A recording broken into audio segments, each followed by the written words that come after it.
All right, welcome into the inaugural Big O show with the great Orestes Destrade. How you feeling, big man? I'm feeling great, man. Feeling Episode uno. A little funky music going here. I got a nice little funky jam going on. Tranquilo y tropical. It's September. Bring it back. Yeah, no, it's gone. What do we got? Tranquilo y tropical. Tranquil and tropical. That's what you get on the Big O show. On the Big O show, you're going to get obviously X's and O's. You're going to get information, enthusiasm, fun, originality, and authenticity. But you're also going to get some English lessons. A little Spanish. Put a little Spanish, a little Japanese. We're going to work in some Japanese. Tranquilo y tropical goes all the way back to my high school days when my buddies would say, "Oye, tranquilo y tropical," which means tranquil and tropical. I love it. That set the mood for the Big O show. This is awesome. Welcome into our Kingmaker studio here. That, of course, is Orestes Destrade, Emmy Award-winning broadcaster with ESPN Baseball Tonight. 12 years broadcasting with the Rays as well, pre and post, which is why we know and love you here in Tampa Bay. XM Radio, Emmy Award-winning. Did I mention that? You did. Drafted by the Yankees, played for the Yankees and the Marlins and the Pirates with Barry Bonds. I mean, this dude knows more baseball than anyone I know. No, he is a fountain of knowledge. You are entertaining, and that's why we are so glad to have you on the FanStream Sports Tampa Bay Network, brother. Welcome aboard. And this is the original, the first, the inaugural Big O show with Orestes Destrade. You know, one of the things I've always loved how you say my name, because you say it very well. You roll the R's. I love rolling the R's. But this show, hopefully, is going to be not only very entertaining and very informative, but original, like I said. And for me, the 22 years that I've been broadcasting and doing shows on TV, radio, podcast, you name it, online. I think the big thing that I bring is that enthusiasm, but also the X's and O's. I spent 5 years with ESPN, and one of the things that I learned over there is that they're an entertainment industry, but they're really an information industry. So the bottom line is that's what we're going to try to bring. Mostly baseball. Every now and then we'll dabble in some other things, but cover the MLB, extensively. Obviously, a little bit because we're in Tampa Bay, and FanStream Sports is your way for Tampa Bay. That's right. All things sports at Tampa Bay. All things sports at Tampa Bay. You are going to be our baseball insider analyst. And not just MLB, but also, obviously, we'll cover a little bit of the MPB. I mean, the Japan League has now become, as all the players that are coming over here, so impactful. And I just spent last season with my old team as a special advisor of the Cebu Lions. So still tapped into that, still involved with them and the goings on and who's going to be coming out as the show goes into September, October, into the offseason. Who's the next, I'm not going to say Shohei Ohtani because there is no next Shohei Ohtani, but, who's the next Yamamoto? It's a huge part of Major League Baseball now. And scouting that's going to be a big part of it. It really is. And so I'm excited to kind of bring that type of information and authenticity to the show. Well, we love having you on, and you guys, we're going to get to where we're doing it live, and we can bring in the comments and everything. We'll probably get to that next week. And guests, are we going to have some guests? We're going to have some guests. We're going to listen. You know a few people? I know. Listen, I might know. You're going to have to go outside, come back, and start all over. But I know some people, and the beauty of Tampa Bay. This is again, to not just to promote FanStream Sports Tampa Bay, but we have such an incredible plethora of athletes that retire here. Yes. Predominantly baseball, but also football, the world of wrestling, hockey guys. Your boy Brian Bradley's always comes on the show all the time. These people love this area. They played in this area, even the guys that didn't play in this area, but because of spring training. Pat Maroon moved back. He's settled in. He's going to be part of the new Lightning broadcast team. So we're going to be bringing in a bunch of my buddies that, including some Hall of Famers that will come on. You played with a few. I played. Let's rattle off some of those names. Listen, fortunately, I got, and I just was talking to him last week, and I have him on the show, the Hall of Famer Dave Winfield, who just recently retired from the Players Alumni Association. When he was to me the first superstar player that I actually got to get close to personally. Yeah. Right. I was always came out of the womb a Yankee fan. And you know, so I always loved all the Yankee, you know, lore and the history of the Reggie Jacksons, you name it. But the bottom line is, as far as I got to play with, holy cow, you had Reggie Jackson, Ricky Henderson, the great Tommy John. Obviously, Don Mattingly was kind of holding me back and keeping me in AAA all those years. You bastard! He was so damn good. You bastard! But you know, Freddie McGriff and I signed at the same time with the Yankees. He got traded very early in his career. By the time he was 19, he got traded out of high school. After the Yankees signed him, he got traded to Toronto. But then you move on, and the people that I was playing in those late 80s and 90s, I mean, Cal Ripken Jr., I get traded to George Brett. I get traded to Pittsburgh, and locker alongside in the 88 season, the greatest player that I've ever seen in Barry Bonds, hands down. Wow. And I'm talking, you know, again, guys like Winfield, Reggie Jackson, Mattingly. There's nobody like Barry Bonds. And as far as a true 5-tool player, now, he was notoriously not a great teammate. He was, that's what the public expression is. You did it. And I tend to disagree. Well, you were there. That he wasn't a great teammate. What he was, he had issues as far as controlling his emotions at times, and he tended to be a little bit bipolar, you know, and then as you grow, you learn more, and they diagnose things later on in the 2000s and stuff, and you start realizing some people actually have those issues. Then you put it in a proper box. And I think that Barry was very misunderstood. He was a very loving person at times, but then he was very, you know, selfish and just had bad days. So I would come into the locker room some days and Barry know what you're going to get. Yeah, but most times he was like, "What's up?" I go, "You know, it's cool." And then some days he was like, I'm going to keep my stuff over here. I'm going to have my baseball and my bat over here. Yeah. So then, you know, and then so he didn't see eye to eye with some of the other players. The main one, no doubt about it, was Andy Van Slyke. And Slick, they did not. No, Nelly. They did not like each other. In fact, there's a famous story. I was already in Japan by then, where the infamous base hit from Francisco Cabrera that drove in former Buck Sid Bream from second in that playoff game, that game 7. Van Slyke had yelled to Barry to move in because he thought that this guy wasn't going to hit it over his head. If anything, he's going to hit a bullet, you know, or a base hit in front of him. And Barry waved him off and stayed farther back. And then there was the line drive, and then it was a bang bang play with the slow Sid Bream. Had he moved in even a step, he's out. So Slick to this day, like this, you know, that was just the camel that broke the straw that broke the camel's back. Before that, we're in the clubhouse after batting practice. For some reason, Van Slyke was just upset with him. They got into a little brawl. We're in the clubhouse. We're trying to break things up. The pitchers, there's certain 4 or 5 pitchers who really didn't like Barry, and so what happened was, when you have a brawl in the clubhouse, you've been in the football. People are picking sides. People are picking sides. So I go and I'm like trying to get Barry. Well, I want to know whose side you're on. That's for damn sure. I'm on both because I love them both. But like 4 pitchers held Barry back, and nobody was holding Slick back. And Slick got a smack in. And so the pitcher's on Barry's side or not? No, they're on Slick's side. They set him up. Barry. Lord! And Slick got in, and we all jumped in. It's like, and then here comes the little general, Jim Leland, at about 5'6". And as the moment he stepped into the room and saw what was going on, everybody scattered. And it's like, because that guy was, he was in that level of the Sparky Andersons, diminutive managers that when they walked in, there was something about the fear factor that they brought to the table. Yeah. I would say Sparky, hard asses. The late but great Earl Weaver. You know, those guys were yay high, but somehow tyrants. And when they spoke, it was E.F. Hutton, baby. Everybody. But you loved them. I loved them. This is what you're going to get on this show that you don't get on other podcasts. You are one of the greatest storytellers. Thank you, buddy. That I've ever met. And we plan nothing of this. We just go right into a story like that you guys have never. I'm riveted when you tell these stories. Yeah. It's fantastic, and we're gonna weave them in each and every show. So it's going to be fun.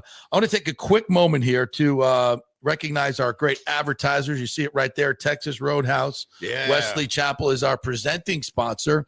We were over there the other day meeting Hamilton. with Tyler. Yeah. Man, I did not realize what a local gem that is. Yes. Because they're obviously a national chain, but he's the managing partner. So he runs it like a local restaurant, and he's got employees that have been working there for 15 years. It's been open 15 years. And he's got employees that stay that long, and we met the butcher. They have an actual butcher. They hand cut the steaks there. Something big if you think about it. Well, yeah, because most places, even the highest steakhouses, get these vacuum packed, pre-cut steaks. They don't do that at Texas Roadhouse. They hand cut them and they trim them. So if you're going to go out and pay, $20-30, it's much lower at obviously at Texas Roadhouse than you're going to pay at some of these other ridiculously priced restaurants. But you don't want 7 ounces of fat on your, so they trim them, and it's worth the money. And the food is just fantastic. But I just love, it's a local place, family atmosphere. They have all the local little league trophies up there and softball trophies. It's a cool spot. He invites the police forces to come out. Yes. Doing a lot of community work. I tell you what, Tyler's done a great job and won awards because of what he's done over there in Wesley Chapel. It's a vibrant, growing area. And the one thing that I've kind of, like about it is like that comfort food for a comfortable price. Yes. So it's that comfort food. I like that comfortable food for a comfortable price. Exactly. Can we trademark that? Comfort food at a comfortable price. And I think that it's fantastic. So welcome aboard. Tyler, and one of hopefully several that we're going to have. And the Murphy Auto Group, which is led by their new Genesis of Tampa store, which we were out a couple of weeks. The God, not Genesis, Game of Thrones. No. The God is Genesis of Tampa. The God, you got to go over there. What an incredible experience, and of course, the Genesis brand just speaks for itself as far as being an incredible brand that challenges the BMWs and the Mercedes.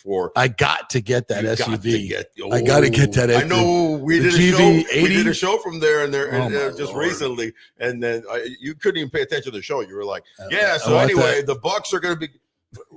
What's that? Is that the G? And Michael gave one to his mom. Michael gave one to his mom. Michael Murphy is a special guy, and in fact, we're sitting here at the Murphy Auto Group headquarters, Kingmaker Studio. Yeah, he also owns Kingmakers. And also promote the fact that they have a fine Toyota product over there in Haines City, Miracle Toyota. So if you get a chance and you're in the Haines City area, pop into the Miracle Toyota. But both those people are supporting us and supporting the show. And the Kingmaker Studio here is in beautiful Midtown. It is a unique spot. It's a work and play spot. So we have these great offices that you can use here as your satellite office. Privately. If you become a member, we have private offices, and we have like a work area if you want to hang out and watch the TVs and all. We have 15 TVs. There's a sports bar in there as well. Little golf. We got a golf simulator right over here. That's a big thing. That's a cool thing. And it's not just a golf simulator. It's a room with like 6 beautiful leather loungers that you can come hang out in and play the golf and did different courses. So kingmakerstampa.com is where you can get some membership organization. We're just going to start opening up memberships here. Sure. So I highly suggest that you get on it, Kingmakers, because there's going to be a limited amount of memberships. So kingmakerstampa.com is where you go for that. Yeah. So, all right, let's get into some Rays talk, shall we? All right. So, at the taping of this, 7 in a row. Yeah, buddy. We've gone from 7.5 to 2 games out of the wild card. We cooked them on the JP Peterson show about 2 weeks ago. We were done with them. It's football season. We're moving on. They were 6 games under. Just lost another heartbreaker to Cleveland. But whoa, don't bury me yet. Here come your Tampa Bay Rays. I've been involved with the Rays. Since it's in the inception of '98, after I retired from playing from Japan the second time, and kind of saw the whole migration of the bad years, obviously, right, for those first 3 or 4 years. Then I broke off and started getting into broadcasting. Then circled back as a broadcaster back in 2011, which is apropos, because that was the infamous, 162 game where they were out 7 in the wild card and came back and upended the Boston Red Sox to claim that last wild card spot, the one wild card spot. Remember, back in the day. So this is interesting, and for many years on the shows that I've done with Rays Live and other shows, I always kind of say things like sands through an infield. These are the Rays of our lives. The Rays of our lives. It is. It's a soap opera, is it not? I mean, they basically have gone like this, and their seasons normally they're usually fairly steady, and they play great defense and great pitching. This hasn't been the case. They've had shoddy defense at times, shoddy offense at times. Their starting pitching early on was very impressive. The bullpen was terrible. Then all of a sudden the hitting has come back around, and now the bullpen is shoring up, especially 2 guys that we're going to talk about here in a minute. But the bottom line is that they've won 7 as of this taping. They've won 7 in a row, and they have climbed back up into this wild. The one good thing I like about starting the show now here at the beginning of September is that September, there's 2 months, JP, that are crucial in Major League Baseball: April and September. And I say for the fan, I'm talking about a fan. We're about fan stream sports. The fan wants to see their local team or whatever team it is, New York, how are we going to be the first month. Then you get into the summer and people are doing things. And then you open your eyes again. And right as all the football teams are, playing their first opening days in the early days of September, college and NFL, and you're feeling that out a little bit, here comes you kind of looking and going, are we going to make the playoffs? And the Rays are sitting in a really fat position right now to make the playoffs. What do they need? They need to continue to get hot. Right now, you just had the Cleveland Indians. You're just dealing with the Cleveland Indians in a 4-game set. They took the first one. Obviously, Cleveland's licking their wounds right now. They've lost 12 out of 18, just like Seattle. They're headed the wrong way. Seattle was headed the wrong way. They had lost 11 out of 17 when they came in, swept Seattle. I don't see a sweep. Let's get candid. I don't see them going 10 straight and winning, 3 on Seattle and 4 straight on Cleveland. Cleveland's a tough little, another one of those, little engines that can type of team, very much built like the Rays. But if they could take 3 out of 4, the big thing that you want to look at is schedule. And if you look at the Tampa Bay schedule coming up, it's not easy. There's no doubt about it, JP. But it's also not overcomable. One of the things that people probably are not paying attention to, after hopefully they get through Cleveland, where do they go? They have a day off on Monday, and then they run into a 6-game series in Chicago. Obviously, the last 3 are the Cubs, who have had a fantastic season. Yep. Were it not for the incredible Brewers, we'd be talking about the Cubs, leading that division. And our good friend Kyle Tucker. And I'll be at the Saturday game, courtesy of Kyle Tucker. You're going to be at the Cubs game? J-Rowe, his nice, agent's going to give me, take my son and my lovely wife to Wrigley Field in September. Come on. One of the greatest places to watch a Major League Baseball game. I cannot wait. Still, wait. With all the beauty of all the new stadiums, still, to me. That's your favorite? It's one of my favorites. It's definitely right up there with Chavez Ravine, Dodger Stadium. You ever hit one at the Ivy? Over the Ivy? Hit several. In fact, nice. I hit my 19th and 20th home runs in the same game in 93. Nice. No doubt. And then went on to go watch Michael Jordan that night score 55 on the Phoenix Suns. So it was a really good day. That's a good day.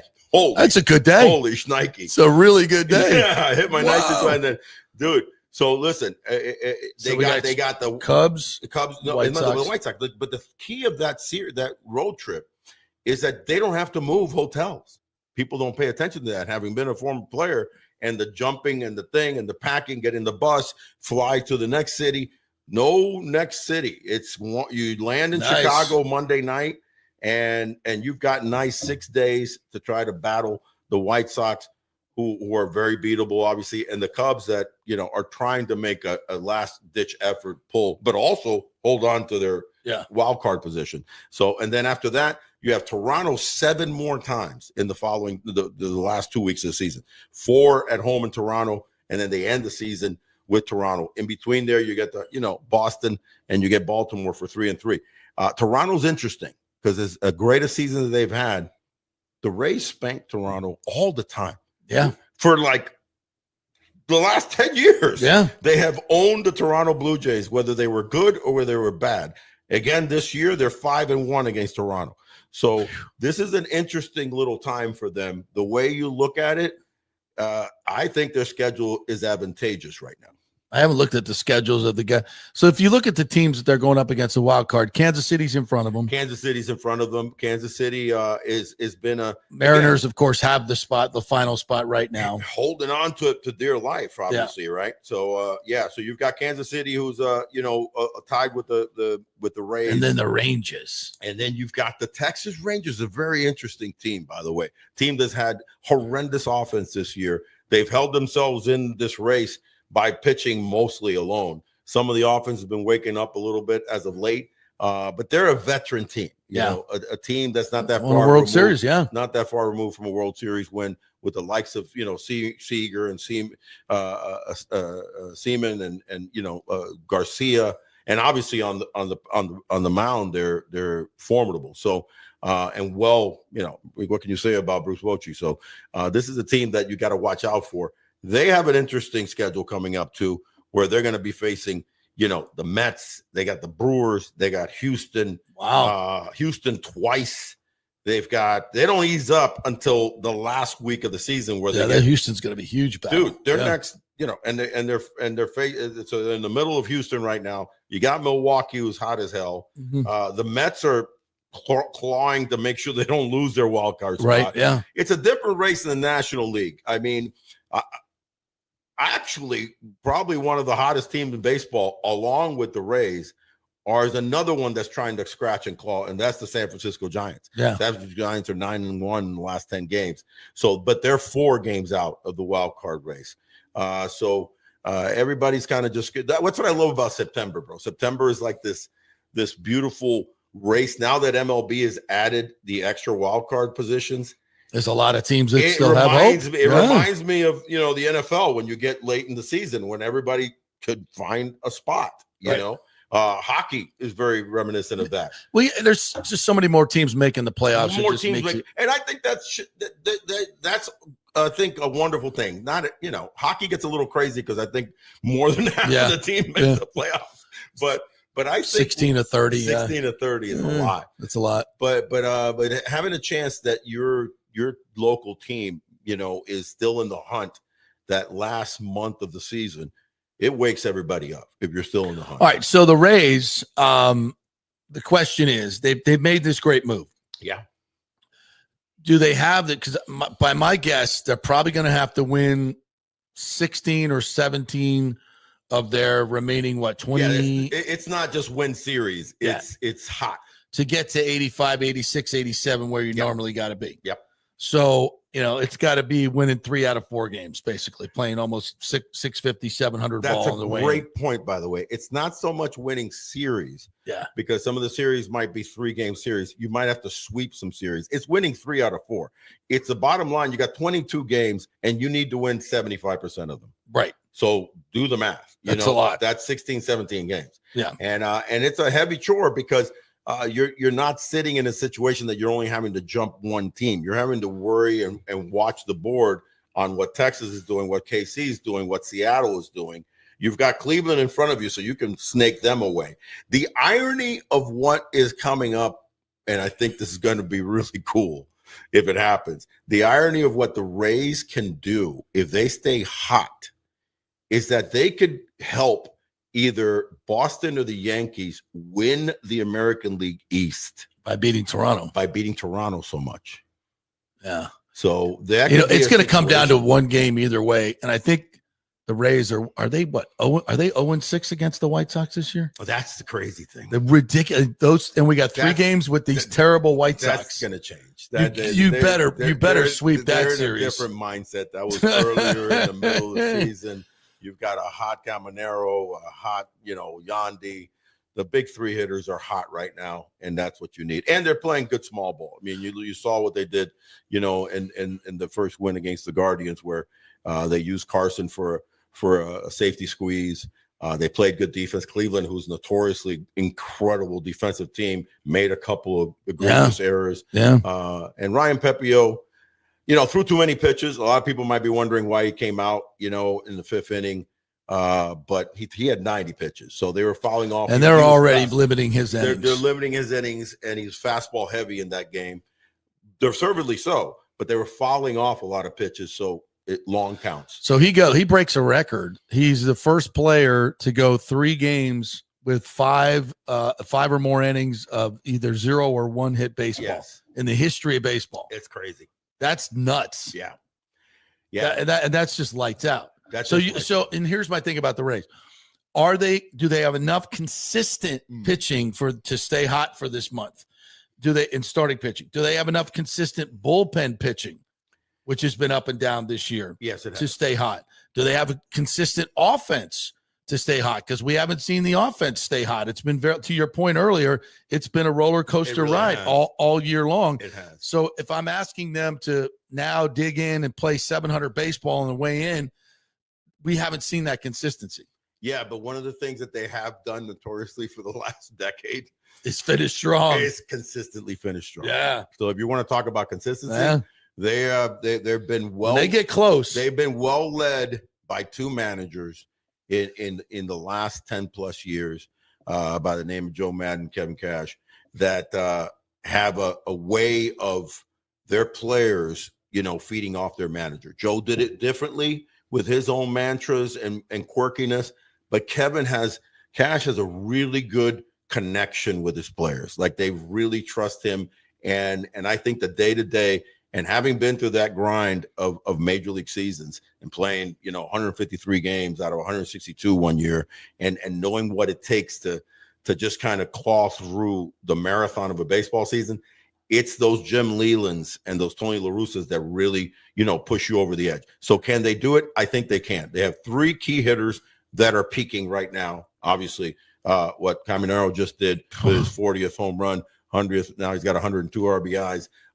Brandon Lau has not been hurt a lot this year. He got one little, blip for a couple of weeks. And a healthy Brandon Lau is imperative, right? He might equal his 39 that he had a few years ago. Well, I don't think he'll get there. He's at 28, but if he gets into the 30s, but he's just been clutch. Yeah. And defensively, I don't think you say enough about how good defensively Brandon Lau has been, and Caminero. Caminero is in the upper echelons of defense. And then you have, I think, the guy that ties the whole knot together offensively, which is Yandy Diaz. Yeah. His on-base percentage. The one thing that's an intangible that Yandy brings to the table that people don't talk about probably nearly enough is how much he fouls off pitches and how much he's kind of like that, if you remember back in the day with Jeter, Euclid for Boston. Yeah. Man, they would foul. Pain in the ass. Pain in the ass hitters. Get your pitch count up. Your teammates get to see all the pitches, especially early on in the game, the first 2 or 3 innings. Yandy gets up a couple of times, and he's up to 20-something pitches that he's seen in 2 at bats. Yeah. And he hits the hardest hit balls to the opposite field of any hitter in the major leagues. Mm-hmm. So he's at so good. So then now Josh Lowe has come off the milk carton. You dogged me the other day. Yeah. Senor, let me tell you. Every time I dog a Ray, they wake up. So I'm dogging them all. I'm going to dog them all for the entire month of September. Christopher Morel. You suck, Christopher Morel. He had 3 hits. I know, because I've been dogging him. Every time I start dogging a Ray, they go out and they have a big day. Who do we want to have a big day today?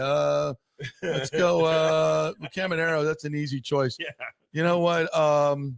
Let's pick it. Let's pick. Let's see. The first baseman hasn't been doing a whole lot. Bob Seymour. Bob. What about Bob? What about Bob? Big Bob. Bob's only got 2 walks and like 40 at bats. Come on, Big Bob. Get off your ass. Get off your take a pitch. Considerable big dumper. And he's the Rays big dumper. He is the Rays big dumper. Come on, big dumper. Let's go. But I do want to talk about just 2 guys that I think have been, catalyst because it hasn't been Fairbanks, to be honest with you. It's really been Clevenger and Uceda. Clevenger and Uceda, the right-lefty connection has kept the Rays in these win streaks in that, 6th, 7th, 8th leading into the ninth, obviously to try to hand the ball off, or they've been scoring a lot of runs, so they've been, taking care. But even if you have a lead of 4 or 5 runs, look at so many teams that are giving up big. This has been the year of giving up big runs late in games, like I've never seen. Yeah, before. huge comebacks, left and right. The Rays have experienced. They've done that, yeah. And they've had it done to them. I think it was the Orioles who came back in that one game. Yeah. So, in fact, there's a stat. The Yankees are like top 5, I think, in baseball in most losses when leading after 7 innings. After 7, not 6. Not 6, 7. 12 games that they've blown away after leading it. So the fact that Uceda, whose ERA is 0.76 in the second half, Clevenger in 15 outings, 0.0 Jesus in the second half. 0.0, is that good? That's good. That is like blowing zeros. You're not they're not taking you away. No. Okay. They're gonna keep you right there, and they're gonna give you your license back, and you can keep driving.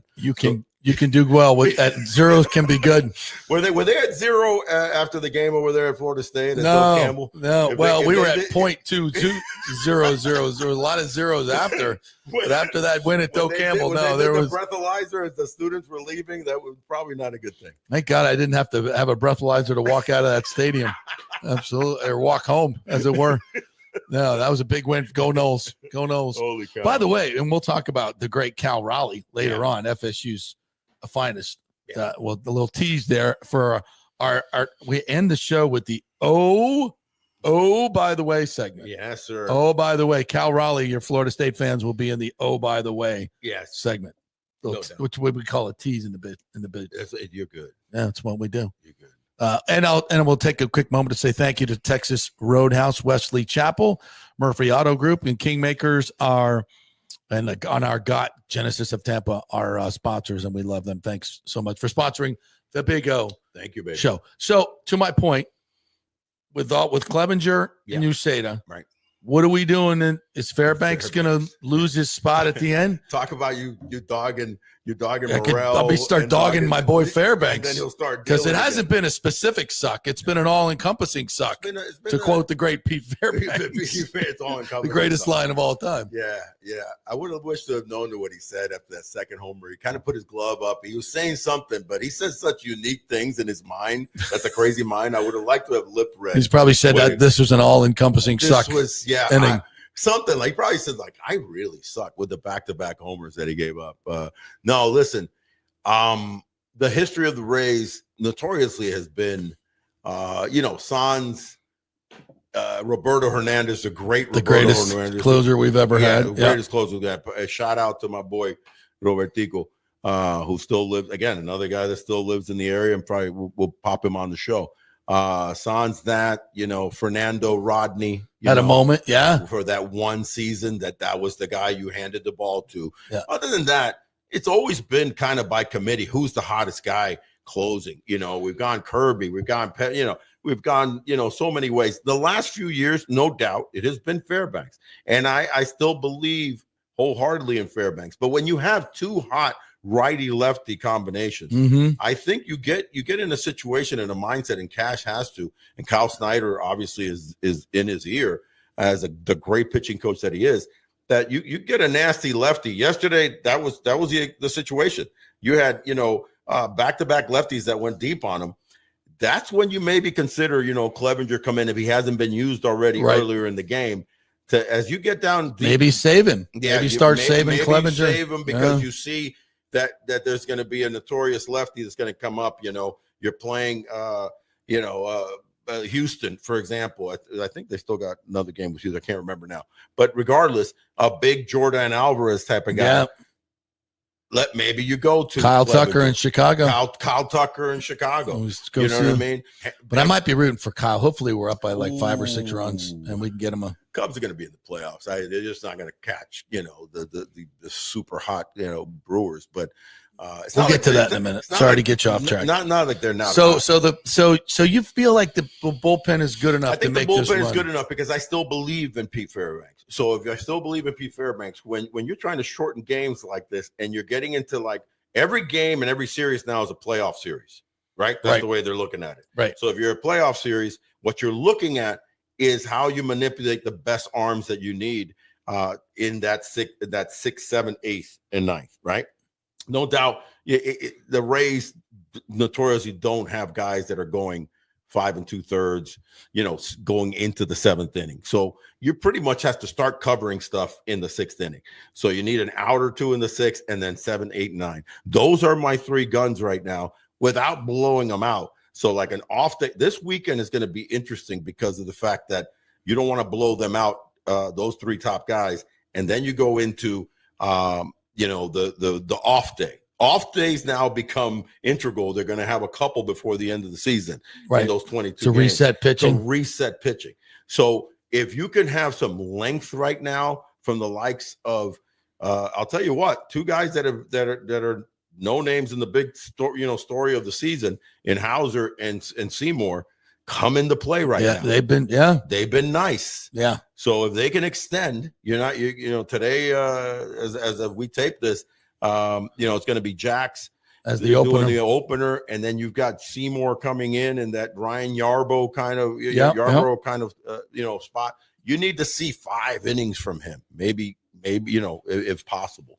So then Hauser, I was really impressed with that kid. That was his best start as a Ray, the last one out. That was if we can get that guy, that's going to be a big help, because Shane Baz may have the best stuff of all of them, but doesn't have the best consistency of all of them. You never know what you're going to get. He's like a box of chocolates. You never know what you're going to get with Shane Baz. Buddy, I tell you what, it is. So in the end, I say they don't make it. I don't think they're consistent enough. And you say yes. That goes along with your 10-7 pick for the Bucks. Yeah. The Bucks are going to win the division again. You're going to win the division. I was 11 or 12, and now them to be in the finals, right? In the division finals. Yeah. The conference. I think they're going to get to the NFC Championship. They're going to be better at the end of the season than they are at the beginning because of the injuries. I got once you get Wirfs and Godwin back and Ibuka and get everything's, we're firing, and that second half of the schedule is a little easier. If we can get to the bye, at 4-4, 5-4, I'll be fine with that because they're going to make a run at the end. Right. So anyway, I'm expecting So better. I Bucks are Lightning start up at the end of this month. That's exciting. They're going to the playoffs. Yeah. The Bucks are going to the playoffs. Are the Rays going to the playoffs? Wow. Talk about these are the Rays of our lives. Say that was a ton. I say niet. Ton. We'll get a 4th language in here today. Slade says yet no. And I say niet. It is not. They turn to him and he goes, no. I say they come up a game and a half short and they go back to those losses to the White Sox and go, what are we doing? Those losses to the White Sox and the Orioles, the big one with the comeback by the O's. Because Major League Baseball, by the way, we'll see to it because they do not want playoff games. And they'll see I always follow the money. Well, you see the bad calls we start getting in the last week. Holy we don't want to do any challenges because we'll be like, nope. Damn. Nope. Yeah, we can see he's out by 1.5 feet, but it's the Rays, so sorry. Let me text Rob Manfred right now to make sure that you are seeing to this. Listen, if we can't get through one good conspiracy theory a show, then we're not trying hard enough. I'm going to be honest, man. And we've been around these Rays, and you bring a good point that I have not come up with. They finish strong, bro. When they smell it, they usually get there. They usually get there. 162. They have an innate way of doing things. You can look at 162. You look at winning the division in years that I thought they would not win the division, and they went out and won over the Yankees in Boston, and obviously some hot Baltimore teams in yesteryears. Here's the reason I think why.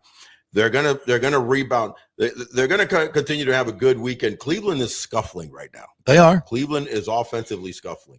Ramirez hadn't done jack for like a week and a half. I think you told me earlier this year that you love Seattle, and even though they're in a little down spot, I think they wake up and they're going to be the tough ones to catch. The sweeping them was huge. That's the one. Now the key, if you look at. Again, when you already Rangers don't have the offense. No, the Rangers don't have the offense. I don't know what the Royals Rangers hang in there. The Royals don't have the karma and the history that we were just talking about the Rays as far as finishing things. They their seasons were the year they won the World Series, they kind of snuck in. Yeah, it was a And decade they're ago. strong. Actually, they went back to back. They lost and won. Yeah, But that was, that's a whole different, system right now.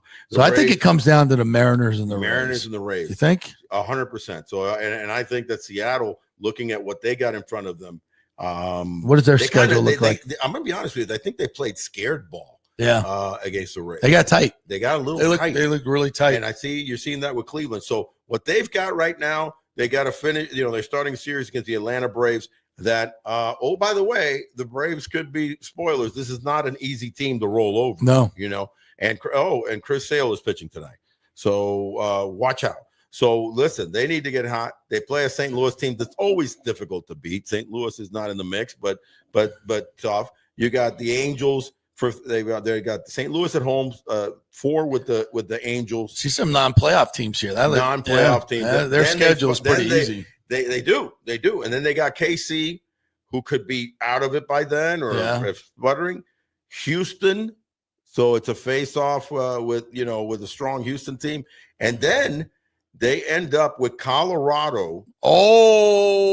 At home for 3. As I like to say. The only caveat is that they get the Dodgers to end the season for 3. So the Dodgers and the Padres who are fighting for that 1 seed. They've been playing this weird ass, back and forth. That gift of 3 in Colorado, though. That could be the difference. That could be. Yeah, their schedule is pretty manageable there. I think it's super manageable. Yeah. I think they have the most attractive schedule as far as maintaining their foothold. But so that's why I see they're going to be hard to catch. It's going to be hard to catch. That's going to be hard to do. We got to make up 2 games, and they got 3 with Colorado. Yeah, but never rule out the Rays. But listen, you look at teams this year, and it's just been such a seesaw. Yeah, it really has. I mean, the Padres. Listen, it's in the Rays' hands. It's in the Rays' hands. They've shown through these 7 games, and when they went on that 6-week tear that they had 25-9, that they can be one of the best teams in baseball. Yeah. But for whatever reason, the swoon, the June swoon or whatever that was they followed the best 6 weeks in baseball by the worst. By the worst. Yeah. Like that's weird. But we've had several teams do that. The Yankees did that. Yeah, they went into July and just disappeared. The freaking Dodgers lost the Dodgers have done that, lost 8 in a row. Padres would win 6 in a row, then the lose. The Tigers were the best team in baseball, and then lost 17 of 20. Exactly, and now they're back on weird track. Season. It's been a incredibly weird season. So, but the good thing, and that's why this show is coming out at a great time. September is the most exciting part of the. So I'm going to ask you a question that, and which is September baseball. So you've been through these times when you're playing out the string, and then when it's playoff time. The Pirates, we just finished a game and a half out in '88 when I was with them to make the playoffs. So take me inside the mind of a player. Yeah. And are there certain players that just seem to that get energized by it? Because it's been a long season. There are certain players that just get energized by it, and they just so good. And then certain players that just kind of hide. I'm tired. And they just can't handle the moment. Is it a mental thing? Is it a physical thing? What's the difference between the teams that perform in September and October and the ones that don't? Obviously, the physical comes into play. Health is wealth, and it's throughout the major league season. I think it's surprisingly one of the sports that doesn't really get enough attention to how much injuries are accumulated because of the marathon of the season. So there's a lot of nicky injuries and a lot of things that you play through. Pitchers, obviously, they shut them down quicker. When I was playing in the 80s and 90s, pitchers didn't shut down as quick. But they were playing through pain. So that's a problem, right? But then it's the mental side. And I prided myself, thankfully, in A-ball, AA, AAA, even in the big leagues, and definitely in Japan, that in those, later part of the season, I had heightened awareness. That's what I call it. Locked in. The heightened awareness, which you raise your level of focus and you fight the kind of the fatigue and all that other deal. You have to mentally overcome it. As long as you're not seriously hurt, then you can't as much as you want to. But if you're not, then you have to, what you access, JP, is really the mental quick twitch muscles of your life and of your body that you remind yourself and you lift yourself up. I can snap on that curveball. So it's an intentional mental thing. Mental thing to heighten your awareness, focus more on every pitch and on every play as you get into trying to make the playoffs.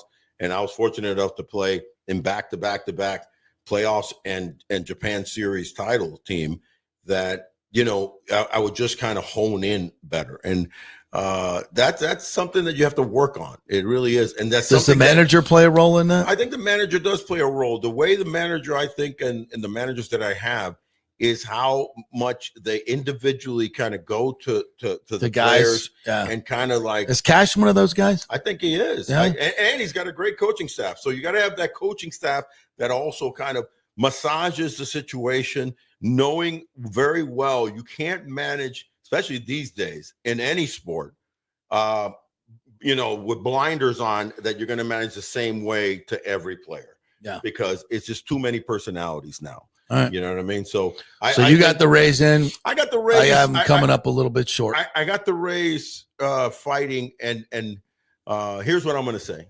I got the Rays playing a 163. Oh, okay. Against the Seattle Mariners. We ain't playing at the shoebox in Tampa. We're gonna have to fly out to the real stadium to the Puget Sound.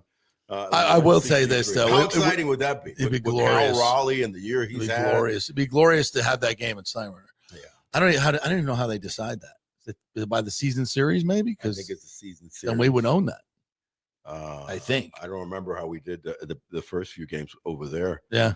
But we spanked them over here. So. What a show that would be. That, you know, it would be reminiscent, and again, $500 a ticket. Apropos to the retirement of or the deal that they had for Evan Longoria. Longoria retiring as he got a car or something. Didn't he get a what did he get? He got a thank you for packing the house. Got a jet plane. I don't think he got anything. A G5, wasn't it? I don't think he got anything. No, he didn't get a G5. It's funny. Shocking development. It didn't come off the wallet for anything. Come on, shocking the development. Rays did not go. In fact, I think they took they just took the 40th home run ball from a fan the other day. So yeah, they just took that away. Yeah, sometimes. Did you see that? I did see that. I did see that. Coño. That was. I'm a little dubious of the dude because he did jump into a restricted area to get it. Totally did. Okay, and so, but then to be like strong arming the guy and like there's video. He's like holding it away and your cops are like grabbing him and detaining him like you can't detain him. It's a Rays property. Oh my god, what a PR gaffe. Bad PR move. Yeah, I mean, yeah, the kid was a little obnoxious, but it's just a bad look. Yeah, it's like the Rays, you know, they always fall into these PR gaffes, and they don't fall into it.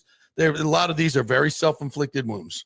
Very much so. So it's not like it's some bad break. Yo no sé. But that one in particular. They're number one in player ops, but I don't, you know, then the other PR moves, they have fallen so good. very All right. So we're going to go on to the rest of Major League Baseball here. And when we remind you, Texas Roadhouse is our presenting sponsor. Texas Roadhouse, Wesley Chapel, which is Genesis of Tampa.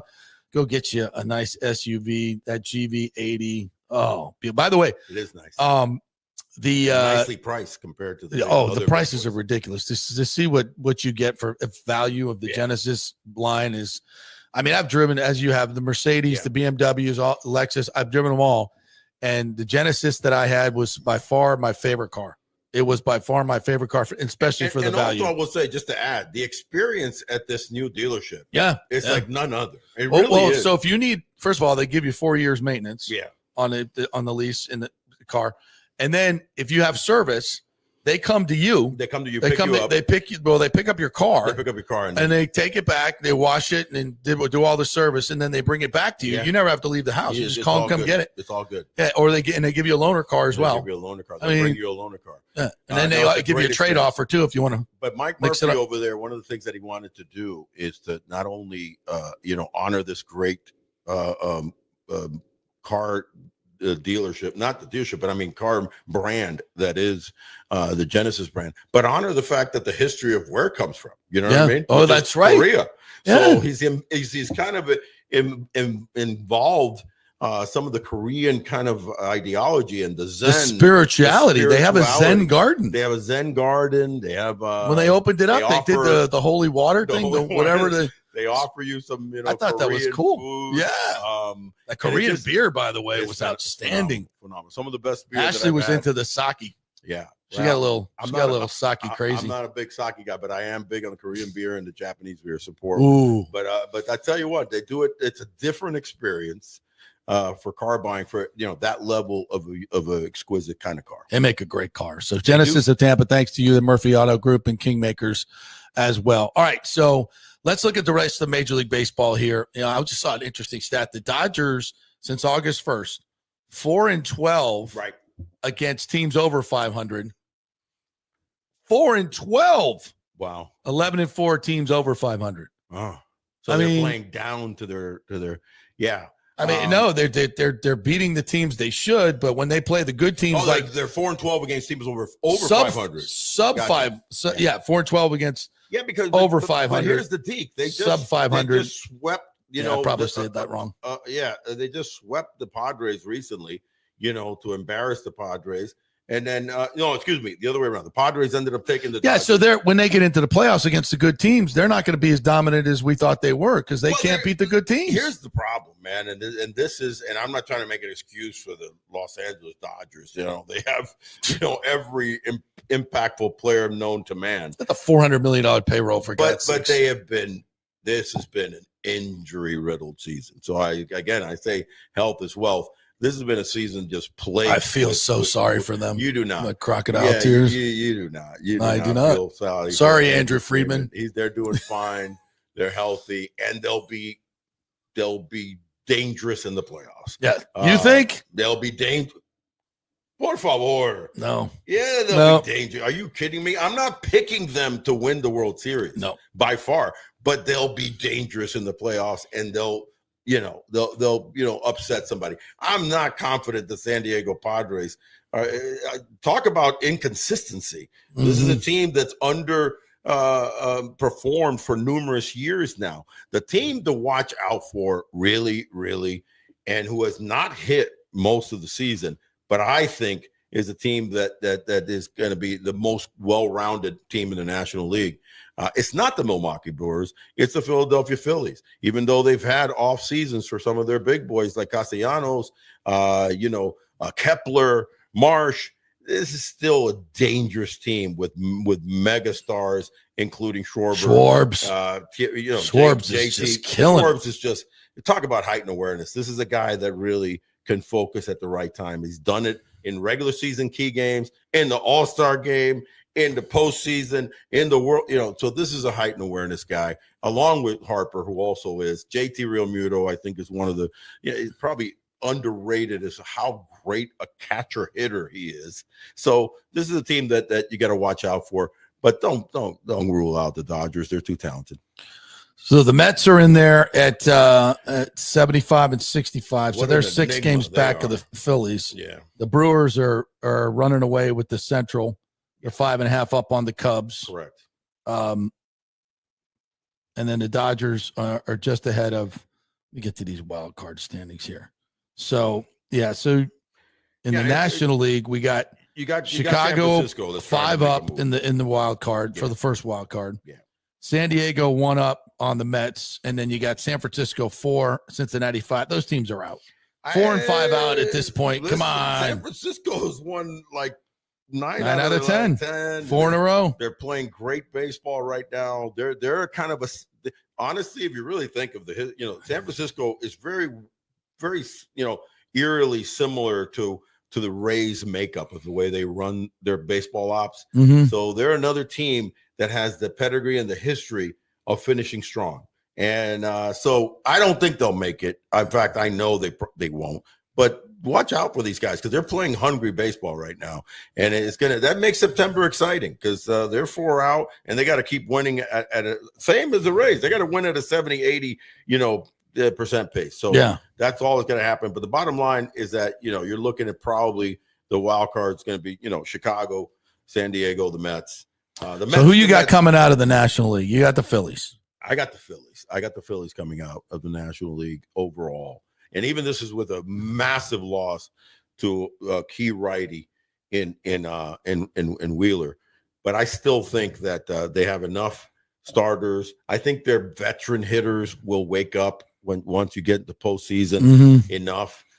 Veterans in the postseason. That's what huge. I'm saying. That's another big thing. So you get a Phillies team that and then they've got a three-headed monster as far as starting pitching, that each one of them are monsters. Okay, Sanchez, Luzardo, and obviously their other boy, Suarez, probably arguably the best one of them all as far as veteran and been there and done that. But Luzardo's, a guy that's nasty, and they're all kind of three a little bit different. You know what I mean? Luzardo's more of a power lefty.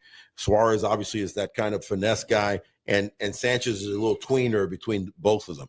But those three are hammers. If they can get Nola to wake up a little bit, but those, when you go into a series with three lefties, that's always nasty. Look, one of the telltale Achilles heel for the Rays for numerous years has been left-handed pitching. Yeah. So that's been a problem for them, left-handed starters. So I see the Phillies coming out of there. As far as the National League, if you had to bend my arm and tell me who's going to come out of there, I do believe the Toronto Blue Jays might be the team to beat.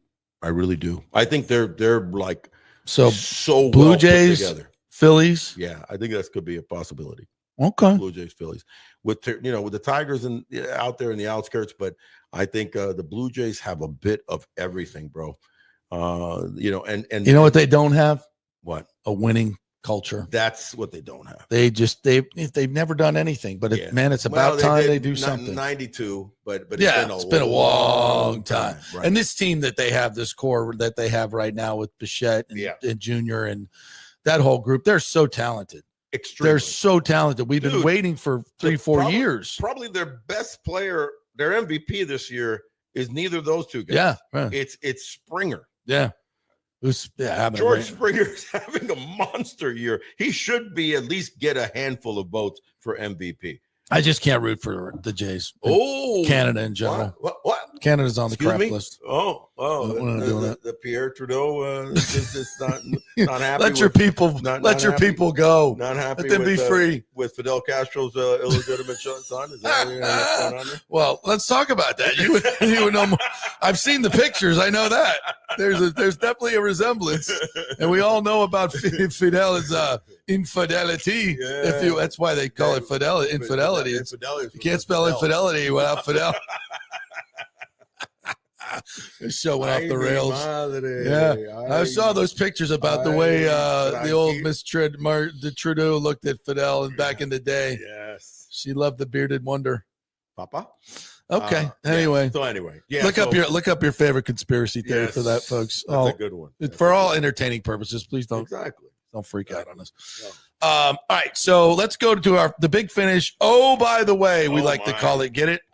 Oh, by the way. Hello, I'm reloading. All right, what do we got? Oh, let's see. Starting off, number one. Oh, by the way, did you see? If you haven't, you must. What Aaron Judge just did this past week by hitting his 358th home run as a Yankee, because he's played his whole career as a Yankee. I believe he will play his whole career. Ain't going nowhere. He's not going anywhere. He'll have 20 unless years. Jerry Jones buys the Yankees. He ain't going anywhere. Something crazy like that, unless they do some sort of Jerry Jones type trade. But bottom line is, hats off to that guy. I mean, 358 home runs. He tied Yogi Berra for fifth place. His next one will actually take over fifth place. But here's the real craziness about that. He still has, I believe, 7 more years in that 10-year contract. Is not slowing down by any chance. My only concern for him and his big 6'8", 285-pound, frame. He did have early in his career some injury scenarios. He had the elbow this year that kept him out for about 3 weeks. So injury could curtail him from, dare I say, passing the great Babe Ruth. But he could, I think, if he continues on 7 years, an average of, let's just say, nice 35 home run pace, He ends up at 603 home runs. That would land him at second in the history of the Yankees. I mean, that is something, when you talk about the lore of great teams, the Canadiens, the history of dare I say the Dallas Cowboys from at least many years ago. Ancient history. Hello. Yes. But, the bottom line is that, he's doing something otherworldly. So hats off to him. So, by the way, for our Cal boy, Raleigh. By the way, what do you tell me about the big dumper, former former Seminole? You love him. Did you get a chance to run across him when he was at FSU much? Or did not. I was already here in Tampa. Already here. Yeah, but but we'll do some college baseball at some point. But Florida State is just freaking recruiting like crazy. I think they just had 11 players drafted. So shout out to Link Jarrett and the Florida State Seminoles. Have always been good. Yeah, and we just had a former Florida State Seminole. What was that pitcher? Parker Mezek, who just put it on the Rays. Local kid here as well. Yeah, he went to Florida State and just got called up and just blanked the Rays about a week and a half ago. Another Seminole. Of course, we got Cam Smith, who's killing it. Doing a great job. But Cal Raleigh. One of the greatest. I think we have to say now it's the greatest offensive catching season in history. Well, the irony or the coincidence would be you go back 2003. I was a big fan. I'm a big fan of switch hitters. Number one, of course, you were a switch hitter. I was a switch hitter, so I'm a big fan of switch hitter. And one of the guys that I really liked was Javi Lopez. Who had, by the way, had an incredible season. Talk about an incredible catching season. 2003. Javi Lopez hit 43 home runs. By the way, 43 jacks. Let me see. Hold on. Let me pull him up here properly. I remember that season. Yeah. There it is. 109 RBIs. Hit 328. Had an OPS of 1,065. Holy shit. Had a 378 on base percentage. Scored 89 runs as a catcher. So that was during the heyday period for him, around 2002, 3, 4, but 3 was the peak. So Cal Raleigh passed the most home runs as a catcher in the American League, which was set by Sal Perez at 48, but that was combined with DHing. So solely as a catcher, only as a catcher, the record is the 43 home runs back in 2003. So he's 2 away from that. So basically 3 away from breaking a catcher-only record. He's got games played while catching. Games played by catcher, which I think is important. He's at. We can't just give 41. It to him for passing Sal Perez. No. I think I'm going to tell you why. And it's all kidding aside, but I think obviously like center in football, quarterback in football, those are positions that take a lot of physical and mental acumen. And so DHing is like a day off. So DHing, and I did DHing for 5 seasons, and I loved it, and I became a great DH. But it's a different ball game when you have to do both. Okay? Yeah. And especially when you have to catch, and you're basically the quarterback. So the fact that he breaks that record of most home runs as a catcher, I think he wants that. And I see that happening soon because he's got 41 as a catcher right now. A couple more, he'll tie. 3, he'll pass. Here's the next one that really takes it to the next level that will solidify, though he's got the MVP. He's got the MVP because he is a catcher. Right. And he deserves that. He's caught 90% of the games that he's played in, if not 95, has been as a catcher. He's only DH, 15 to 20 games, something like that. So the bottom line is this. 56 home runs is the record for switch hitters by the great Mickey Mantle in 1961, the year that Maris hit 61. If he passes that one, if he ends up with 57 home runs, my gosh, I mean, that will be something special. The Mick. Just to add to the lore of what Cal Raleigh's season has been. So those are 2 big. And by the way, defensively, he's 78th percentile in caught stealings. And 85th percentile in framing. Yeah, he's very good. 9th percentile in blocks. He's not a great blocker. Yeah. But those other two stats, he ranks third and fourth in the league. He's got a quick release, and he really frames really well. So this is a special player, man. Yeah. And he's a switch hitter. Oh, by the way, jeez Louise. Like, how important is it to have a player at catcher, power, switch? I mean, that just transforms a baseball team. I mean, listen, all the great teams, have had, again, I just, mentioned Yogi Berra with reference to can't zoom in, but you see that picture, right? Yeah. And the guy in front of that. Yeah. Is he any Johnny good? Bench. Oh, that's the big red machine right there. Big red machine. In lining up in the infield there, if you can't see it, it's Pete Rose, Concepcion, Joe Morgan. At first, Tony Perez, Atanasio Perez. Yeah, the great Cuban, greatest RBI hitter in Cuban history. Oh, right? By far, yeah. And then we got Griffey in right. Cesar Geronimo. I like how you say it. Very good. And the great George Foster. Four Hall of Famers, 4.5 Hall of Famers. If you think about George Foster ever getting it. The big red machine. But that's so Johnny Bench, corralled that. Pudge Rodriguez, when he came over to the Marlins and solidified that team in 2003, excuse me. Catchers, Javi Lopez, when they finally won. This is an important position that if you have that right quarterback and he can hit. Yeah. Thurman Munson back in the day. Oh, one of my favorites. Yeah. Carlton Fisk. Those guys are, they were just beyond the defense. And it's great to just have a defensive catcher that hits 220. Yeah. But he's really, really good defensively. You want that and you'll take it. Yeah. In today's age, what catcher hits over 250? We've never, and the Rays have never, with all due respect to the great Toby Hall, he was probably the best catcher we've ever had. I think you'd have to say Toby all around, probably the best catcher, great defensively. But it's been slim pickings since then. It had pop. And Navarro was good for a half a year, which kept us from half a year drafting Buster Posey. Well, actually being cheap kept us from drafting the great Buster Posey. Yeah, you had to go there again. I did. That one hurt. Speaking of Seminoles. Speaking of Seminoles. But since then, I mean, it's been slim picking. Slim pick. We had one good year from what's his face who had 30 a couple of years ago. Oh, I'm blanking on him. The catcher started with an S. Yeah, I forget. Anyway, but it's been slim pickings to have a guy that's great defensively and offer something offensively. These two new guys, we'll see. All right. Any other? By the ways. Let's see. Framber Valdez. Framber Valdez crossing up as the catcher on purpose. Cesar, is it Alvarez? I think it is.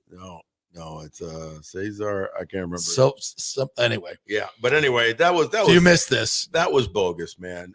He had been upset with him because he didn't call the pitches that he wanted. So the catcher ends up calling a changeup. He throws him a fastball, busts him right in the chest. And then the beauty of it was he just turned around. He wasn't like, "Oh, I'm sorry about that." No, he turned around. He said, "Like, screw you, man." So. That didn't go over well in the clubhouse. Framber's not going to be a Houston Astro next year. I mean, he's going to have to win every single game left, and they make the World Series and win, and he win the MVP for him to re-sign with the Houston Astros. I would imagine that probably affects them as they go into the postseason too. Yeah, well, because they got to put a lot on him. They got to put a ton on him. I mean, and the guy has been a horse. When it comes to postseason. I mean, he's been their horse. If you're the Rays, you don't want to see him. You don't want to see him. He's owned the Rays for years. Yeah. But the bottom line, that was a bogus play. Didn't like it. Speaking of bogus plays, two guys that really kind of embarrassed themselves. Rafael Devers hits a monster blast this week. He's hot as a firecracker right now. He's got almost 100 RBIs. Quietly, he's ended up having a great season. I think he's got 36 home runs. And listen, he's gotten hot at the right time because the San Francisco guys needed him to get hot. They don't have a lot of hot hitters, and he's pushing them to try to make that push to the wild card. But in the interim, he hits his monster blast off of the lefty Kyle Freeland and struts it a bit. Freeland starts yelling at him. Struts it a bit. He struts it a lot. But 20-second timeout here, a little NBA timeout. Are you kidding me? How many guys are strutting it now? Everybody struts it, and do 9 million things. We're going to do a whole show on that. We're going to do a whole show on that. Bro. I mean, it's back in the day, and I know it's back in the day, but you could, do a little Reggie drop bat, and then start running. Now we're doing aerobics. It's a dance team. And from home plate to home is really the kind of a pitcher wants you to at least just get going. Right. Yeah. Do the bat flip and get going. Yeah. And then you can don't milk it all the way around. All the way. Well, no, from home to first, don't start milking it. You milk it around third and you have your little coach's thing and then okay, they allow that. You never seen a guy get yelled for that. But he started milking it and like basically walking halfway to first. But my problem with both of them is that's stupid by cocky ass, Devers. But the brother Freeland, this kid is like 2-14, 3-14. He's got like a 6 ERA. He's lucky that he's pitching 9 seasons in the big leagues. He's given up 180 home runs. He was a little pissed off. He got a little pissed off. He should be used to it, is my point. And both of them should just shut up. And by the way, go your own way. But by the way, yeah. All right, we'll have some fun with that. All right, that's it. That's an hour and 10 we just gave you folks of some great baseball talk. We hope you enjoyed it. The inaugural Orestes Destrade show, the Big O Show, brought to you by Texas Roadhouse, Wesley Chapel. Go get you a nice steak over there. Yeah. See the group. Tell them Big O sent you. Comfort food at a comfortable price. I love that. I could go for that steak right now. A little ribeye with a baked potato, little Caesar salad. We even met the butcher. The dude's on point. I'm in the middle of about an 18-hour fast right now. I'd eat the hand off that butcher right now. Brother, he wouldn't even be able to cut that steak, man. Like, here's your steak. Medium rare, my ass. Give it to me rare. I'm hungry. Let's go. So Texas Roadhouse in Wesley Chapel. Head on up there for a great meal. And, of course, kingmakerstampa.com. If you'd like to become a member of this beautiful place here in Midtown, do it soon because we're going to run out of memberships pretty quick.